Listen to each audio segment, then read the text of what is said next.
السلام علیکم ناظرین، اس ایپیسوڈ کے آغاز میں ہم دیکھتے ہیں کہ مینگوز تیزی سے گھوڑا دوڑا رہا ہوتا ہے اور کہتا ہے ہمیں مقدس امانتوں کو تیزی سے کراسی صاحب کے پاس لے جانا ہوگا، جلدی کرو جلدی۔ یہ کہتے ساتھ ہی وہ اپنے سپاہیوں کے ساتھ گھنے جنگل میں آگے بڑھتا ہی چلا جاتا ہے۔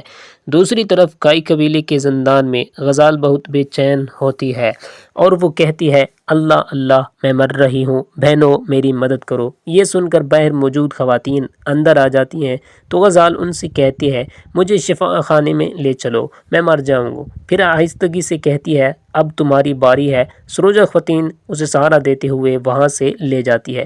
باہر بیگم خاتون خواتین سے پوچھتی ہیں کہ باورچی خانے میں آپ کے علاوہ کوئی اور عورت تھی؟ یاد کرنے کی کوشش کریں تو حلوہ لے جانے والی خاتون کہتی ہے کوئی نہیں تھا، واللہ کوئی نہیں تھا۔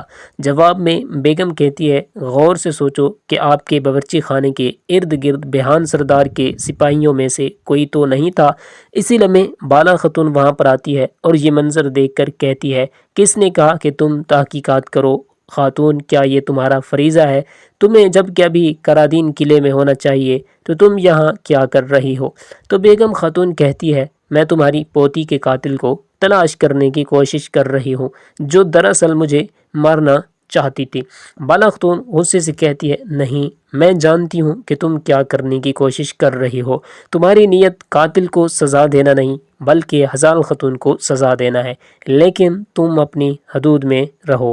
تم اب فریضہ پر واپس جاؤ اور اس کے بعد کسی بھی ایسی چیز میں ملوث نہ ہونا جس کا تمہیں حکم بنا دیا گیا ہو۔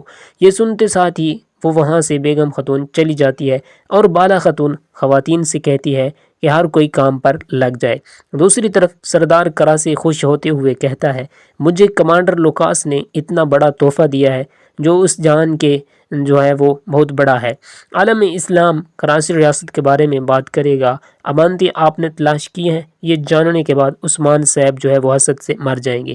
کراچی کہتا ہے تم بس تھوڑا انتظار کرو، میں اس کے ساتھ اس سے بھی برا سلوک کروں گا۔ عثمانی ریاست ہونے کے ناطے اسے مارنے دو، ریاست کیا ہوتی ہے، میں اسے دکھاؤں گا کہ یہ شہرت دوسرے لوگوں کو بھی آپ کی طرف کھینچے گی۔ حضور اس پر کراسی کہتا ہے خاص کر کے بیگم خاتون۔ پھر دوسرے سرداران میرا ہاتھ چومنے کے لیے میرے حضور تشریف لائیں گے۔ اسی لمحے وزیر وہاں پر آتا ہے۔ کراسی اس کی جانب بڑھتے ہوئے کہتا ہے کہ آپ کے پاس بہت اچھی خبر ہے، آج کا دن ہمارے لیے خوشی کا دن ہے۔ وزیر بے چینی سے پوچھتا ہے امانتیں کیا آپ نے انہیں تلاش کر لیا؟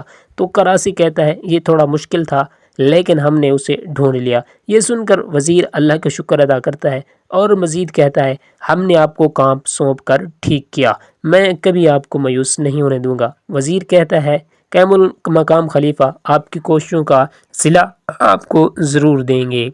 ناظرین اگر آپ نے ابھی تک ہمارے چینل کو سبسکرائب نہیں کیا تو کر لیں، ویڈیو کو لائک بھی ضرور کریں تاکہ آپ کو ہر نئی آنے والی ایپیسوڈ مل سکے۔